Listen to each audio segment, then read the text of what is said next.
Está tratando de conservarlo. De hecho, nuestro constituyente ahorita puede decirse, pues, nosotros estamos manejando que, pues, es letra muerta, porque a partir del 92 al 2015, pues le han hecho una serie de reformas que han completamente abolido las garantías sociales y el espíritu que era del pacto social que contemplaba la estabilidad y el desarrollo del país, conforme a los acuerdos del constituyente de Querétaro. Entonces, hay que luchar mucho por la conservación por la recuperación, ya no por la conservación, por la recuperación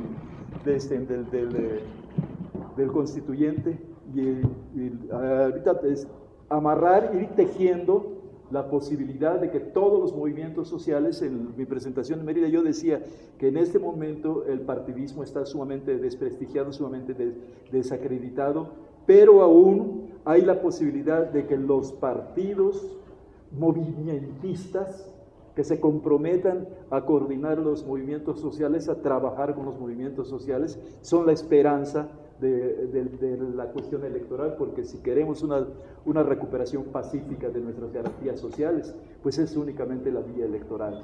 No hay otra vía que pueda contemplar la participación ciudadana y una transformación, una actividad realmente de movimiento electoral. En 88 tuvimos un extraordinario movimiento electoral, pero que fue coartado violentamente, arbitrariamente con la alianza PRI-PAN. Luego ha habido otros movimientos que la sociedad ha levantado, pero esta combinación de partidista que existe y que se han mezclado y conjuntado con el poder de las oligarquías, ya definitivamente nos dice que solo el movimiento social y el movimiento electoral pueden en un momento dado, por la vía pacífica, recuperar las garantías sociales de nuestra Constitución y del pacto que había para la estabilidad en el desarrollo. Ese es el espíritu de este libro, es el cuarto libro de testimonios. Yo he tratado de levantar, he tratado con mucha gente, comenzando mi gran experiencia con don Sergio Méndez Arceo, con los cristianos comprometidos con las luchas populares, con don José Álvarez y Casa, con Pablo Moctezuma Barragán, con una serie, un espectro de personas que yo he ido levantando y he escrito pues con el cuarto libro, aparte de dos otros libros que yo he escrito pues más joven, incluso un libro de poesías que se llama Faro de Emoción y Subversión, en que pues, se expresa toda la frustración y la amargura del trabajo reprimido, de la falta de oportunidades, en una poesía pues cáustica, una poesía pues hasta a veces violenta, ¿no? Y ahí está, ¿no? Y lo editó una empresa muy importante de Yucatán, que era Maldonado Editores, ya murió el editor, y pues ahí está, y son cosas que uno va dejando y que quiere verdaderamente que sean testimonios para las futuras generaciones. En el primer libro de testimonios yo expongo eso de que leer hace 4 años, leer hace 4 años era algo que era como para iniciados, porque todo el mundo estaba enfrascado en la televisión, en la información por medio de otros medios, que no era precisamente la lectura. Y entonces, pero me parece que ahora, con el impacto del movimiento social, con los grandes conflictos por los que atraviesa nuestro país, hay mucho más gente interesada en leer y sobre todo en la comunicación por medio del internet, por medio ya la cultura está a nuestras manos. Entonces hay que impactar, hay que interesar, hay que reproducir, hay que replicar para que las nuevas generaciones realmente puedan acceder, porque también el bombardeo de la publicidad y la propaganda vil, pues también está en su función. Entonces, coexistimos en este momento histórico el proyecto de la reivindicación de nuestro testimonio social y el proyecto de la enajenación y de la destrucción, inclusive que viene de la destrucción de nosotros como especie, porque estamos viendo a nivel global la violencia, cómo se está generando a base de la publicidad, los arcaicos conceptos pues del radicalismo, de las creencias y todo esto nos está llevando nuevamente aparentemente a etapas retrógradas del pasado. Guerras santas, guerras que Occidente contra los musulmanes, y esto ya se había dado en España hace 1000 años, ¿no? 400 años, 600 años estuvieron en guerra occidentales contra los moros, y la conquista precisamente es causa de que los que nos vienen a conquistar pues nos tratan como moros, ¿no? Y como adversarios o como enemigos espirituales, y de plano no pudieron entender esta situación, y América, el mestizaje que surge de esta combinación, pues es terriblemente violento. Esto es lo que he tratado de manejar en otros Bajamos energía videos para que no solo el pueblo mexicano, sino todo el latinoamericano tengamos un nuevo pacto. Amén. La recuperación y el impacto del cristianismo, que como dijo César Valera, no hay que confundir iglesia, no hay que confundir religión con cristianismo, porque pues, se suscitó un debate muy interesante por el concepto de fe y política, la contradicción que históricamente nos han metido en la cabeza, de que hay una contradicción entre fe y política. No hay tal. Nosotros sostenemos de que fe y política es estrictamente los que tienen una fe en el Dios materialista, en el Dios pues dominante, pues allí están. Y los que tenemos una fe en el Dios de la historia, en el Dios de Jesucristo, pues aquí estamos también. Entonces fe y política es netamente la combinación exacta que se necesita para romper el paradigma de que hay contradicciones. Pues en esta presentación de Jesús Solís Alpuche no solamente se presentó, sino también ya nos planteó algunas cuestiones que el libro profundiza. Vamos a hacer primero una sesión de presentación un poquito más breve y después presentar unos documentos que traemos para profundizar sobre el libro. Mira, ya te lo van pagando, 120 de este libro, ¿no? Yo soy Jesús Ramírez Funes, que más que promotor de la Constituyente y de los cristianos comprometidos, soy seguidor de la Constituyente y me voy transformando con cristianos comprometidos como Alpuche lo ha manifestado, y que en el libro viene a concretizar esta supuesta contradicción entre fe política en Yucatán. Sobre todo este trabajo de la Constituyente y de Cristiano Comprometido es en Yucatán, aunque también la idea de Cristiano Comprometido en el libro, ya profundizaremos, es la idea general que tenemos en México de ser cristiano comprometido, la militancia que hacemos en América Latina, etcétera. En eso profundizaremos, pero más me gustaría, más que en la historia y en relatar anécdotas y demás, me gustaría que, ya que somos poquitos y que vamos a hacer aquí un círculo para que no rompan el círculo, los invitamos a que vayan integrándose a este círculo. Vamos a plantear problemas y a debatir, ¿no? Porque el ser poquitos nos permite agarrar el toro por los cuernos. ¿En qué nivel está la Constituyente? ¿En qué contribuye la Constituyente? ¿Es realmente una articulación entre fe política en la Constituyente? ¿O estamos con los prejuicios que el liberalismo priista o el liberalismo macartista, el liberalismo o el neoliberalismo nos ha infundido? Es decir, le tenemos que entrar a discutir los problemas.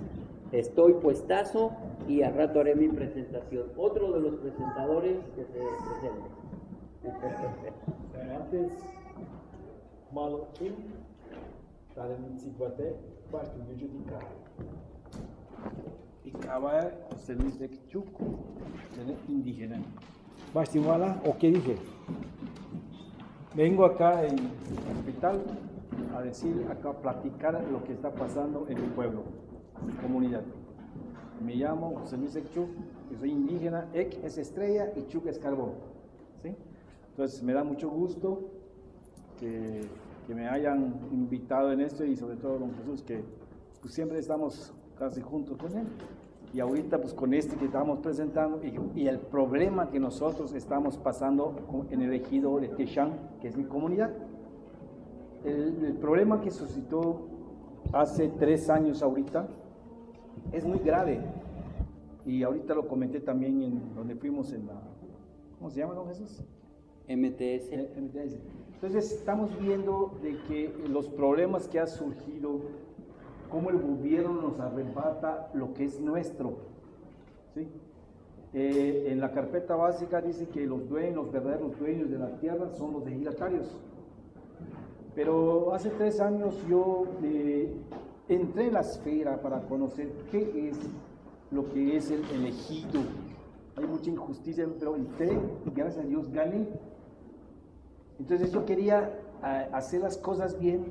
Para empezar iba yo a regularizar lo que es el área de asentamiento humano.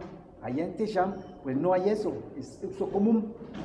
Entonces yo al tratar de decir, como no entré en el sistema del presidente municipal de Junucma, que es mi municipio, con la comisaria municipal de mi comunidad, con la Procuraduría de Agraria, con el RAM, con todo, y las instituciones gubernamentales, buscaron la forma de remozarme. Desgraciadamente también me tocó un asesor que él sabía lo que venía más adelante, ¿sí? Entonces, ¿qué pasó? En ese momento decía, no, pues calma, no pasa nada, no te van a sacar, todo va bien, todo está controlado. Pero durante ese tiempo que pasa y no demandas, no haces nada, ellos agarraron el terreno y aprovecharon de que fui remozado. ¿Cuál es el objetivo de ellos? Quitarme, poner a uno que no sabe escribir, que no sabe expresarse, que no conocen, y aprovecharon para despojar a 178 ejidatarios que ahorita ya perdieron todo. A mí me metieron a la cárcel por decir, pues estoy defendiendo mis derechos. Entonces, en ese momento, la gente no buscaba qué decir. ¿Tiene razón Luis?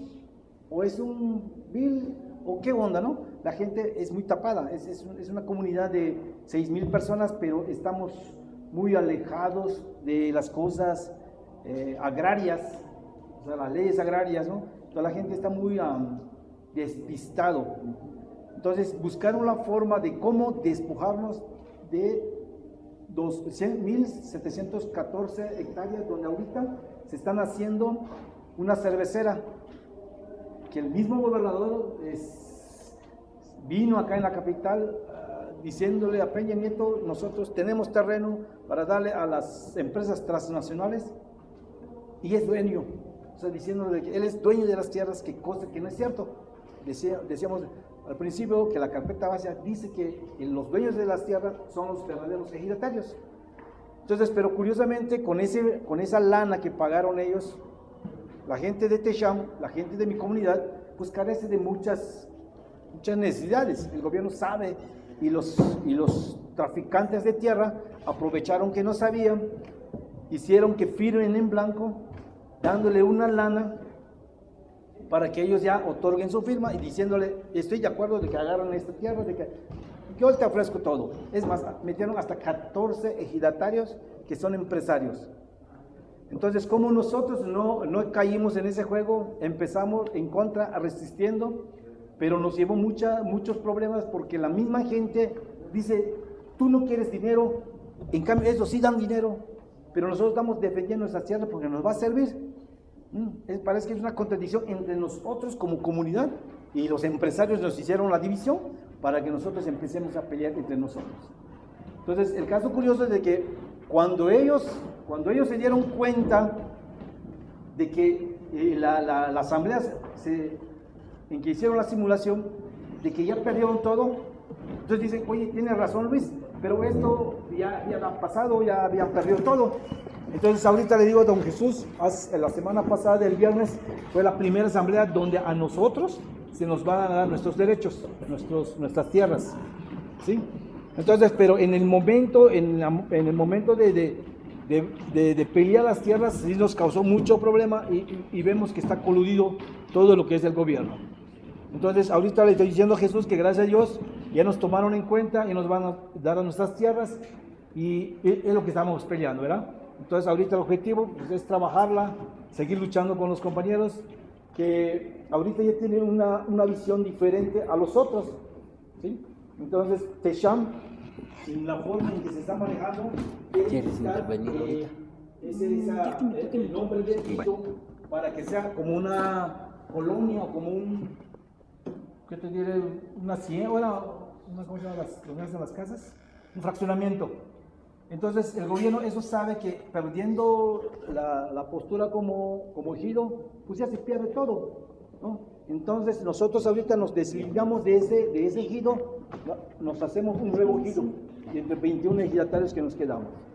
Entonces esa fue la lucha, ese fue las demandas que estamos haciendo y todo eso, pero nos llevó dinero, tiempo, dedicación y hasta odio con nuestros mismos compañeros. Entonces yo digo que es muy difícil porque mi gente le falta preparación, le falta todo esto. Les decía yo en la mañana, yo tampoco tengo preparación, tengo nada más apenas primaria, pero veía la necesidad de pelear lo que nuestros abuelos, nuestros tatarabuelos nos dejó y por eso estamos luchando en eso. Ya ves, ya vine acá en México y siempre hemos tratado de pelear y rescatar lo que realmente nos pertenece. Entonces me da mucho gusto que ustedes me escuchan y conocer nuestro problema que hay en Yucatán, y no solo en mi comunidad, sino que en todo Yucatán están haciendo lo mismo, despojarlo, quitándole todo para que el gobierno sea dueño de todas las tierras. Es más, el viernes estuve en Tatsiu, en Yucatán, estuve en Peto, estuve en Teabo, impartiendo lo que nosotros hemos pasado momentos muy desagradables, ¿verdad? Entonces, diciéndoles de que no se dejen, porque ahorita el gobierno eso está haciendo, tiene sus traficantes de tierra, vas y pagan, y se han movido, ellos han buscado la forma de quitarle a los ejidatarios lo que realmente es de ellos, ¿sí? Entonces, pues, me da mucho gusto estar con ustedes y voy a seguir, como dice don Jesús, seguimos luchando, y hasta ahorita, pues, esa es la finalidad. Muchas gracias. Check del ejido Techam y anexas nos ha explicado una de las luchas, de las miles de luchas que se dan en México, y que la constituyente ha asumido, ha acompañado y ha organizado. Es decir, que la constituyente no es como los partidos, no es como las ONGs, que agarran al líder y lo separan del movimiento. Aquí la constituyente se incorporó y ahora viene a ser parte de la constituyente. Es un camino totalmente diferente. Dirían ustedes, es que así se hacía antes. Sí, pero en los últimos 20 años, desde 1982, el neoliberalismo impuso otra manera de relación entre movimiento, Estado, poder y ONGs. Ese tema yo lo voy a profundizar de una manera teórica. Vamos a seguir en esa misma tonalidad con la presentación tuya y con las ideas que nos quieras expresar, que también viene a participar desde Guadalajara. Bueno, nada más para hacer unas acotaciones en cuanto al libro que hizo el autor. Él ha escrito algunos libros, además de sobre la cultura maya y sobre este libro en especial, que es, esta constituyente se funda en base a que la constitución de 1917 no ha estado funcionando adecuadamente. Sí, tiene sus buenos principios, la han estado modificando, pero actualmente se ha revertido todo lo que se podría decir que la constitución puede ayudar como garantía para la justicia, la libertad, la igualdad y la solidaridad de los pueblos, de la nación. Se ha quebrantado con todas estas reformas y contrarreformas que se le han hecho. Entonces esta constituyente nace en unión a la Iglesia Católica en cierto punto. No es toda la Iglesia Católica, sino ciertos movimientos de la Iglesia Católica que son movimientos de liberación, y algunos están siendo fundados por sacerdotes que han estado viendo que la injusticia social ha prevalecido en contra de los ciudadanos. El padre Solalinde, Raúl Vera y otros sacerdotes en Chiapas que muy renombrados porque trataron de ver los derechos humanos de los indígenas. Entonces, no me acuerdo cuál es el de Chiapas, pero él estuvo también negociando con el gobierno para que se les estuviese privilegiando o tomando sus derechos a los indígenas. Bueno, en el caso de este libro, nada más los comentarios que hace Jesús Solís es en el sentido de que la religión y la política sí tienen compatibilidad, en el sentido de que, bueno, Cristo vino, dio sus principios, igualdad, solidaridad, amor, caridad.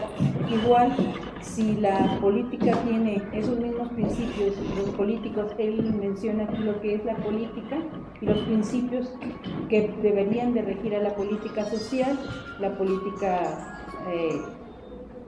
partidista, que es diferente a la social. La política social sí se relaciona pues con la religión porque se trata de la justicia, la igualdad, la solidaridad.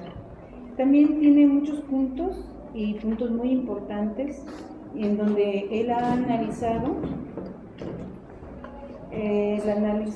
aparte de estos dos, de la relación de la política con la iglesia y el proyecto de los cristianos comprometidos, pues él habla que el amor, la paciencia, la benignidad, la sabiduría, la creatividad, bueno, como son tantas virtudes que nos distinguen como seres humanos, y si las practicamos tanto en el plano humano como en el plano político, podríamos ser una sociedad equitativa y justa, pero pues no se ha realizado, y entonces se está viendo que se ha separado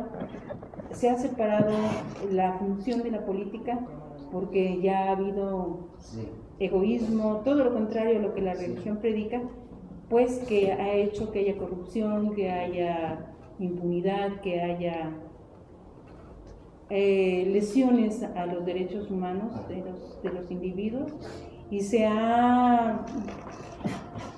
voy a leer un poco porque se ha visto, aquí tiene unos puntos que yo no podría decir de memoria porque él habla de lo que realmente está ocurriendo en la política, y dice aquí: un Estado mexicano refundado, ya con una nueva constitución, debería reasumir su función básica de servicio de interés público, de protección de los derechos a la ciudadanía y de aplicación a todas las medidas necesarias para garantizar el desarrollo humano y la dignidad de todas las personas en México.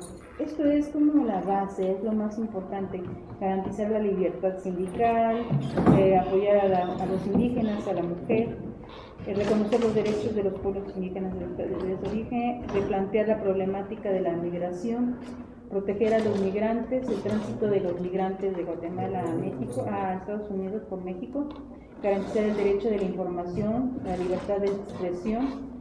También habla de que no haya prejuicios raciales, étnicos, etarios ni de género, que cese la represión y la criminalización contra los movimientos sociales, los periodistas y los defensores ambientales y de los derechos humanos, porque incluso sí se ha habido muchos atracos y muchos los han cercado a los defensores de los derechos humanos y los han acribillado, los han matado junto con la gente que quieren destruir, que son defensores también y activistas. Detener el proceso de privatización industrial, salvaguardar el régimen de propiedad ejidal, favorecer la soberanía alimentaria, adoptar y garantizar la conservación del maíz nativo, que parece ser que ya se está evitando traer transgénicos al país porque ya se ha propuesto una nueva ley actualmente. Emprender un programa de restauración ambiental, saneamiento de aguas, gestión de residuos, conservación de bosques y generación de los recursos y energías renovables. Él habla sobre cómo es que se va a hacer esta nueva constitución en base a que todos los ciudadanos con ciertos conocimientos de las leyes legales podamos emitir juicios y deseos y necesidades por comunidades, por sectores y hasta por distritos, y después que ya en cada distrito tengamos reunidos los comentarios y las necesidades de la comunidad, irlos y gestionarlos a nivel de los estados, primero de los municipios y después del estado. Aparte, tendríamos que tener asesores, él dice en su libro, asesores jurídicos, asesores legales que nos pudieran proporcionar una información legal para establecerla ya como una constitución, como una ley tal cual, pero que ahora sí se ejerza, porque sí, el problema es que sí se hacen muchos planes, pero este sí se tiene que con el conocimiento, si la gente ya sabe su constitución, si sabe cómo se puede manejar, si tiene conciencia, la gente sola va a exigir que se cumpla la constitución. Es una síntesis. Estamos ahorita dando las primeras presentaciones, dio una introducción bastante amplia a Jesús, después Luis dio lo que es el movimiento que defiende en Yucatán, y después, ¿cómo te llamas? Elisa Pérez. Lisa Pérez, que viene desde Guadalajara. ¿Y qué títulos tienes? A ver, porque hablaste muy bonito. Soy médico familiar nada más, no tengo muchos títulos. Mira, sí. Qué interesante, ¿no? De que ahora nos conjuntemos para exponer este libro en una búsqueda y en un encuentro que ahí va surgiendo. De esta manera le vamos a pedir a la comunidad que ahorita nos pongamos de pie para dar unos toques de caracol y pedir permiso a la usanza precuautémica. Ahí está. Estamos aquí en la comunidad. Regularmente se orienta uno hacia el oriente. ¿Dónde está el oriente? El oriente está para acá. Entonces respiramos profundo, alzamos las manos y decimos Atecocólice. Atecocólice. Atecocoliome.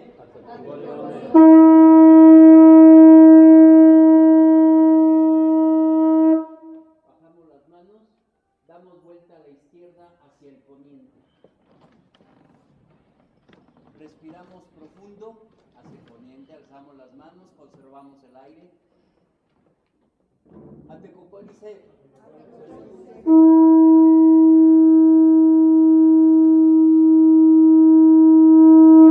Atecocoliome.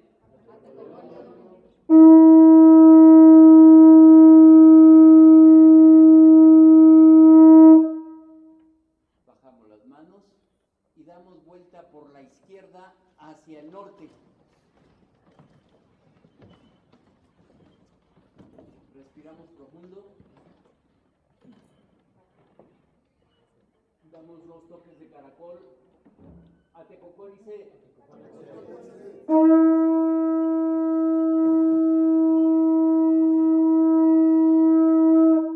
Atecocoliome.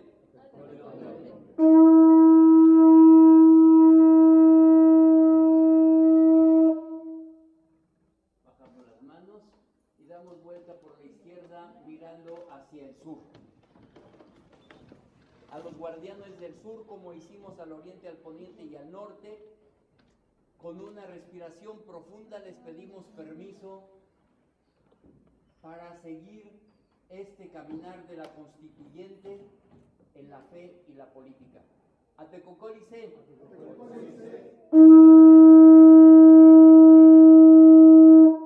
Atecocoliome.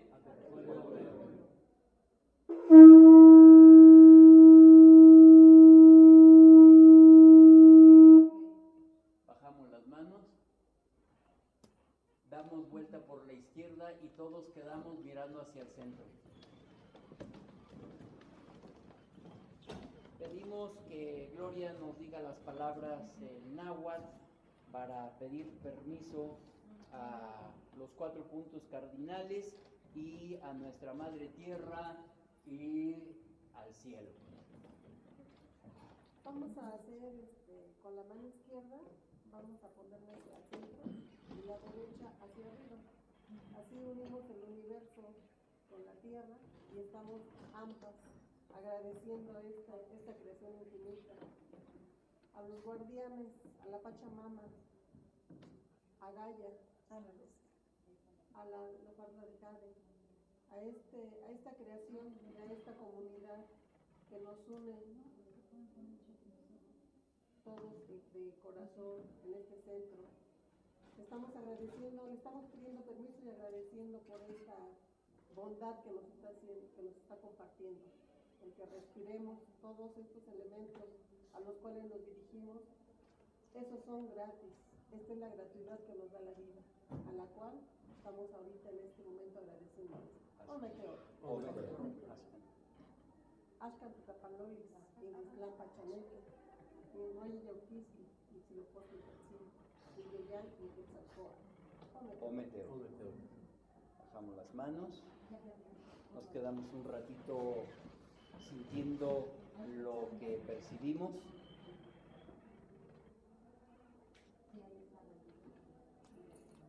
Respiramos profundo. Contenemos el aire unos 10 segundos. Y exhalamos unos 10 segundos.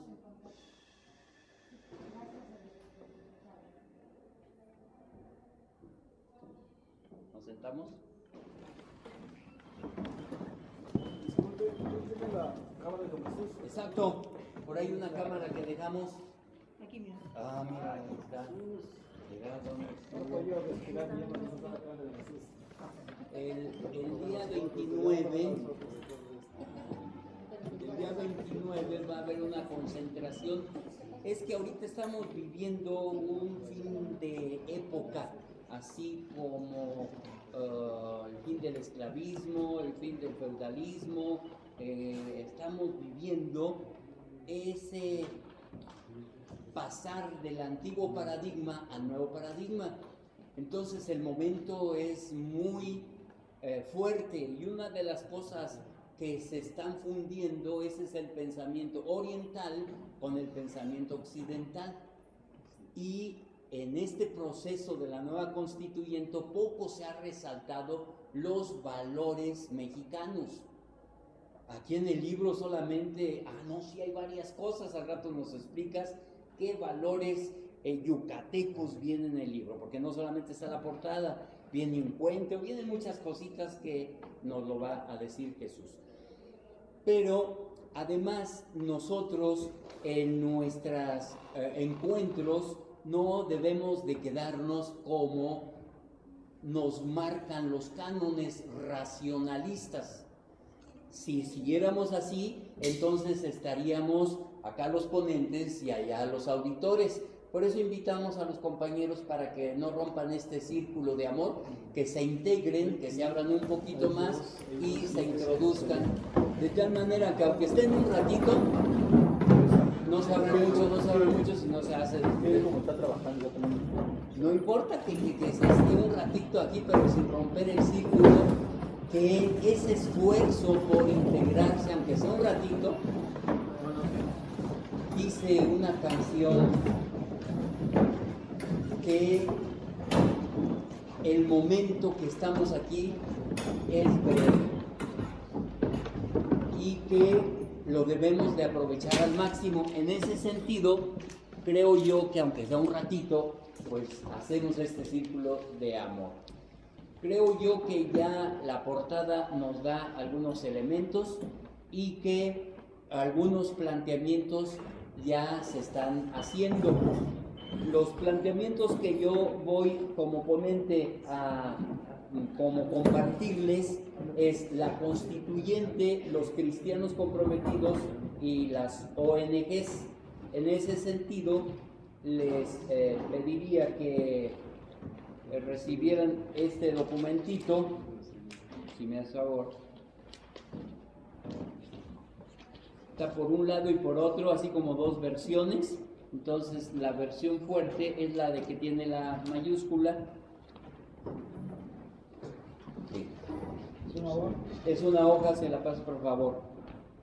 En la Constituyente Ciudadana y Popular venimos participando los cristianos, como ya también nuestra doctora nos anticipó, solo que la participación de los cristianos ahí, aunque está dirigida por Monseñor Vera, la Constituyente, no es hegemónica. La Constituyente ha tenido varios momentos. Al principio eran las ONGs las que tenían hegemonía. Igual los que ya tienen más noción, porque aquí tenemos uno de los dirigentes de la Constituyente, de los fundadores y de los que le ha echado ahí muchas ganas, ¿no? Entonces nos puede corregir y puede debatir. Otro momento de la Constituyente es el que se vive ahora, en donde una organización de esas típicas mexicanas, ¿no? Los electricistas, el Movimiento de Liberación Nacional, MRL, ahorita es el hegemónico.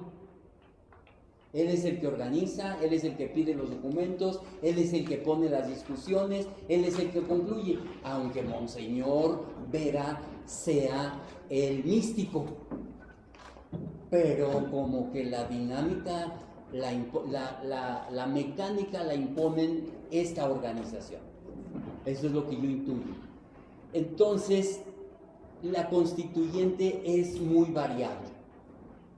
De tal manera que la participación de los cristianos en la Constituyente también es muy variable. Una, la de Monseñor Vera, otra, la de nosotros como cristianos comprometidos. Y no quiere decir que nosotros estamos guiando a la Constituyente, no, al contrario. Por ejemplo, César Pérez, que es un pastor metodista de Querétaro, es de los principales participantes, pero muy modesto. Él no es hegemónico. Jesús Solís, mucho menos que es hegemónico. Y por lo menos son 10 como ellos.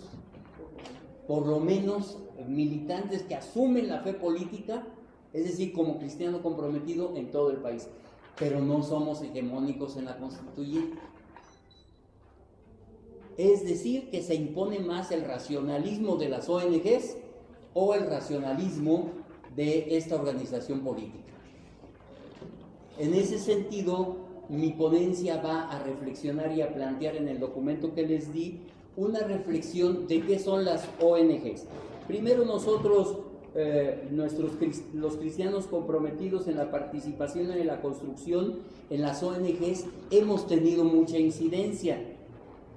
Y es muy necesario para conocer las teorías de las ONGs y una reflexión de las ONGs en estos 30 años que vienen contribuyendo también no solo al proceso de la Constituyente, sino que incidieron en la política nacional y a los principios de la misma Constituyente. En ese sentido, para empezar, yo digo que la Constituyente va más allá de los mismos cristianos, de las organizaciones políticas y de las ONGs. ¿Podrá resistir ese caminar? ¿Se generará el nuevo paradigma? En este sentido, quienes militamos en el MCCLP hemos demostrado que el MCCLP, para empezar, no es una ONG ni trabaja en el tercer sector, sino que siempre se ha asumido como movimiento social que acompaña las luchas populares, como ahorita el ejemplo totalmente espontáneo que lo presentamos con esta experiencia de Yucatán. Nosotros somos la herencia de Cristianos por el Socialismo, no somos los únicos, ni como personas ni como movimientos. Hay muchos cristianos socialistas en México que no están en la Constituyente.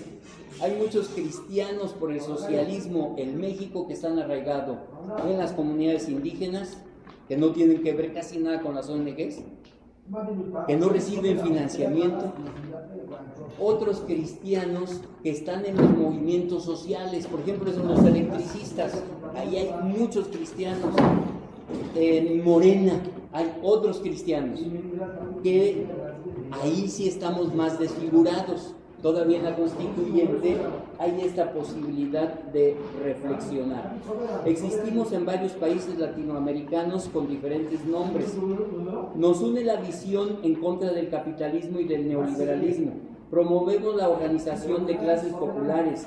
Contribuimos en la construcción de un nuevo paradigma basado en la cooperación y no en la competencia, que es la base de la violencia. La competitividad, nosotros afirmamos, es la base de la violencia. Construimos movimientos nacionales desde la teología de la liberación, en la economía solidaria y en multitud de talleres. El más fuerte que construimos aquí en el Valle de México es el de salud y naturaleza. Nos brincamos el siguiente párrafo donde insistimos en nuestras luchas para pasar a que la idea de las ONGs es una propuesta inteligente de una salida a la polarización de la sociedad y el descontento social creciente, y ello generó el tercer sector u ONGs. Esta salida inteligente de que ante la polaridad entre las clases, la burguesía y los movimientos sociales, se necesitaba esta salida, y no fue una cosa espontánea que naciera en México. No, fue creada por el neoliberalismo. Pero aquí en México las ONGs se articularon de tal forma, con alianza cívica, las pastorales religiosas, muchos institutos, las comunidades eclesiales de base, religiosos y religiosas, que conformaron la instancia de convergencia y de organismos civiles por la democracia, que juntos con el Centro Mexicano para Filantropía, el Foro de Apoyo Mutuo, la Junta de Asistencia Privada y las OCPs de Oaxaca destacaron a finales de los 90 y principios del 2000 el movimiento de las ONGs. Una de sus principales acciones políticas que realizaron en este proceso es la del voto útil. Entonces todos los cristianos comprometidos que veníamos de una manera masiva y casi organizada, que participamos casi todos en el triunfo de Cuauhtémoc en el 88, que después en los 90 vino un desprendimiento y una separación. Unos se fueron para construir estos organismos sociales y la minoría quedamos en los movimientos sociales. Y la mayoría se fue a las ONGs, que con la idea de la alternancia dieron el voto útil a Fox y se incorporaron al poder. Ahí tenemos en el libro de Rafael Reigadas todas estas organizaciones, ahí lo cito, y digo que uno de los principales que encabezaron fue Rogelio Gómez Hermosillo y Cecilia Loría, que en paz descanse, ¿no? Fueron otros tantos. No se ha rescatado bien esta reflexión, está en debate esta reflexión, entonces tampoco la tomen como que esta es la última palabra. Son elementos para seguir profundizando. Desde ahí ellos aplicaron las políticas públicas hacia las ONGs y comenzaron a financiar y promover la estrategia de la promoción de las organizaciones de base ideológica antiestatista y antipartidista para intervenir en las clases potencialmente conflictivas, con el fin de crear un colchón social, separar a los líderes de base, crear nuevas dependencias financieras, políticas e ideológicas y fragmentar a las comunidades, ponen a competir a las comunidades por los fondos. Quizá el rasgo más fuerte políticamente de las ONGs es crear un neocorporativismo. No lo digo yo, lo dicen los estudiosos de la UAM, como los que señalo aquí en el punto 2, que está la cita, como Analicia Solís, Max Ortega, y donde me inspiré más es en esta compañera que se llama Nina Torres Baños. Ahí está la cita, y este concepto de neocorporativismo lo han materializado perfectamente las ONGs para que la sociedad civil, para que la ciudadanía, el ciudadano, venga a tener un nuevo corporativismo. Para la década de los 90, estas organizaciones descritas como no gubernamentales les sumaban ya miles y recibían cerca de 4,000 millones de dólares en el mundo, no aquí en México solo, pero aquí en México con el ascenso de Vicente Fox crecieron, y no solamente en números, sino también en financiamiento. Para el año 2005, como lo señalo aquí en este documento, eran alrededor de 2,733 registradas en Indesol. Ahí está el documento.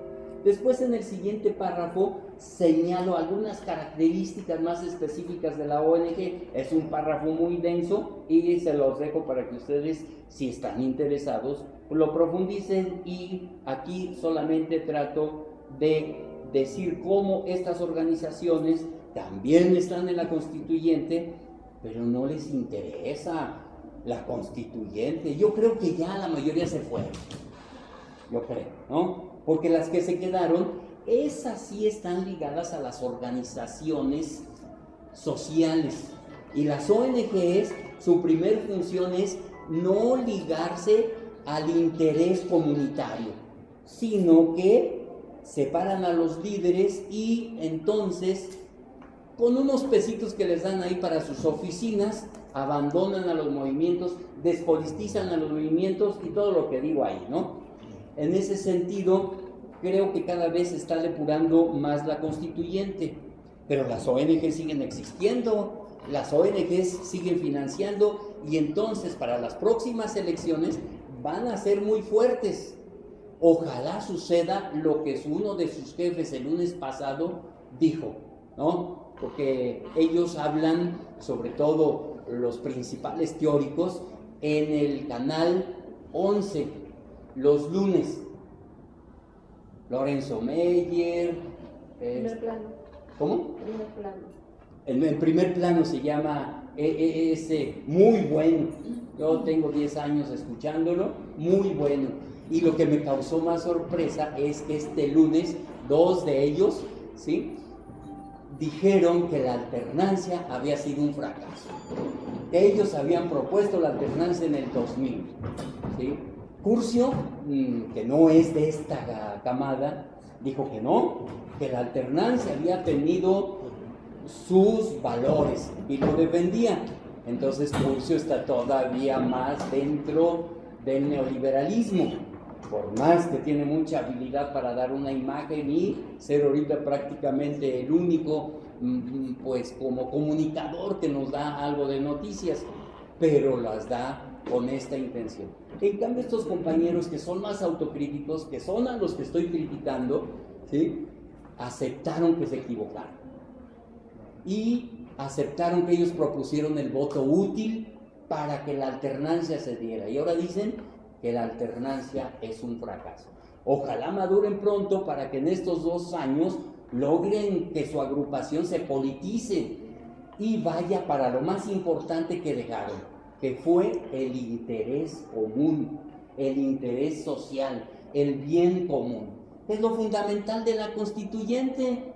Por eso es importante dar esta discusión, porque una visión onegenera, civilista en la constituyente es un desastre.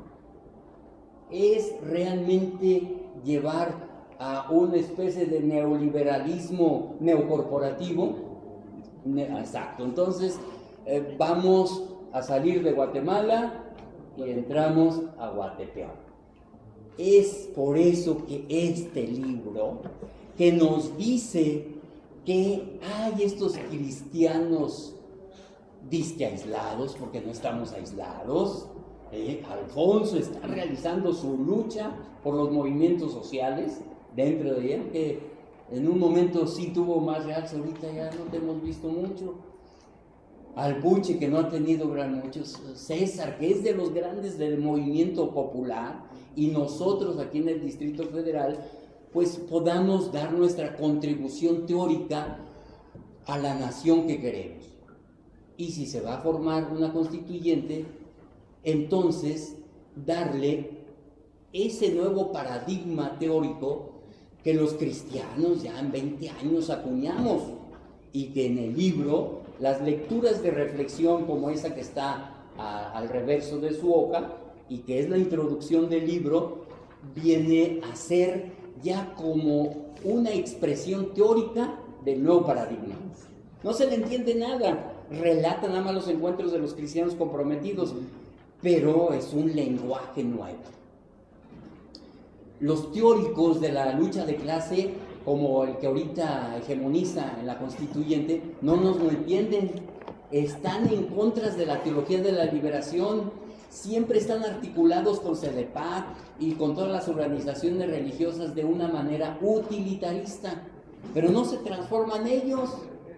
Y la propuesta del libro es que superemos aquello que Fray Beto nos critica, que antes éramos más que militantes, éramos militontos, que andábamos luchando por la vida y que destrozábamos nuestra vida y la vida de la comunidad y la vida de nuestra familia y la vida de nuestra interioridad. Por eso es que fe política, la expresión en el libro, y que muy bien están en los documentos de Fray Beto, de Alves y sobre todo de Leonardo que vienen en el libro, nos vienen a dar ese platillo para asimilarlo. No son recetas, aunque sí hay un discurso de Fray Beto, los desafíos de la izquierda latinoamericana, que dice muy clarito las limitaciones de estas organizaciones políticas, pero ellos nunca se van a poner el saco. No, ellos ya son puros, son perfectos, como Morena. Morena no se pone el saco, menos el PRD, ¿no? Es importante participar en los partidos, en contra de esa política neoliberal que nos sembró y nos vacunó contra los partidos. ¿Se puede hacer política desde fuera de los partidos? Sí, y ellos están exaltando al Bronco. Y decir que hay candidatos independientes posibles y que sí van a ganar. Pero la estrategia nada más va a ser para que siga manteniendo el sistema que nos domina. Dar un pasito hacia Morena, que ahorita no tenemos otra alternativa, tampoco vamos a hacer la revolución, pero es parte de la constituyente en aliarse con Morena, cosa que nunca lo plantea. No lo plantea. Y los de Morena que van ahí, pues más bien son los del PRD, de la IDN, que los conozco y que están participando, porque no van los de Morena. Es muy curioso, fue mi sobrino, que es un teórico leguleyo, y le dijimos, oye, tu aporte es muy importante porque ningún abogado, y qué padre que no está Carbonell, y qué padre que no están toda esa bola que se dicen progresistas, de teóricos constitucionalistas, porque si no ya nos tendrían bien cuajada la propuesta constitucional y la gente que está realmente transformándose no tendría la posibilidad de lo que el libro empieza a clarificar. Muchas gracias. Esto es bajar energía, armonizar y formar comunidad. Vamos a hacer una dinámica de parejas para decir los dolores de la nación, los dolores de la Constitución. Y entonces 3 minutos habla uno y escucha a la otra persona, y 3 minutos después yo marco el tiempo, no interrumpe, aunque se quede callado, todos vamos a hablar para decir los dolores de la Constitución. Claro, que en 100 años, ¿cuándo se cumplen los 100 años? El 17, es decir, en 2 años ya vamos a cumplir. 5 de febrero de 2017. De 2017 tendríamos un centenario de la Constitución. En ese sentido, ¿cuáles son los principales dolores de la Constitución? 3 minutos habla cada quien, agarran su pareja, tú y él porque ya se le fue a su pareja, ustedes dos, ustedes dos, ustedes dos, ustedes dos, ustedes dos, nosotros dos, ustedes dos y ustedes dos. Escojan quién habla primero.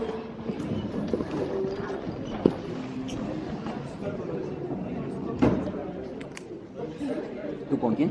¿Marcas tiempo? No, que no se vaya, vete con él. ¿Cuál el? Sí, yo marco tiempo, sí. No, vete tú con él.